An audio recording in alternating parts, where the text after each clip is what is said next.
গত বছর ভারত সফরে টি-20 ও টেস্ট থেকে অবসরের ঘোষণা দেন সাবেক বিশ্বসেরা অলরাউন্ডার সাকিব আল হাসান। এরপর মিরপুরে নিজের শেষ টেস্ট খেলার ইচ্ছা জানিয়েছিলেন বাংলাদেশ দলের কিংবদন্তি এ ক্রিকেটার। তবে রাজনৈতিক কারণে শেষ পর্যন্ত বাংলাদেশে ফিরতে পারেননি সাকিব আল হাসান। সুখবর হচ্ছে সাকিব ভক্তরা আবারও তাকে দেখতে পাবেন মাঠে। টি-20 থেকে অবসরে যাওয়া সাবেক ক্রিকেটারদের নিয়ে হতে যাওয়া এশিয়ান লিজেন্ডস লিগ টি-20-তে খেলতে যাচ্ছেন সাকিব। আগামী 10 মার্চ থেকে শুরু হতে যাওয়া এই আসরে এশিয়ান স্টার্সের হয়ে খেলবেন বাংলাদেশের সাবেক এই অধিনায়ক। সামাজিক যোগাযোগ মাধ্যমে এ তথ্য নিশ্চিত করেছে টুর্নামেন্ট কর্তৃপক্ষ।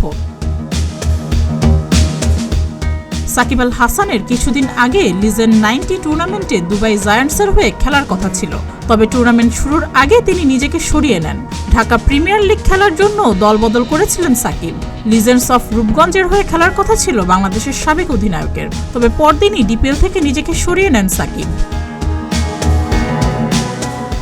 এশিয়ান স্টার্সের হয়ে সাকিব ছাড়াও খেলবেন বাংলাদেশের আরেক ক্রিকেটার অলোক কাপালি। এই আসরে বাংলাদেশ থেকেও একটি দল অংশ নেবে। বাংলাদেশ টাইগার্সের হয়ে খেলবেন বাংলাদেশের সাবেক ক্রিকেটাররা।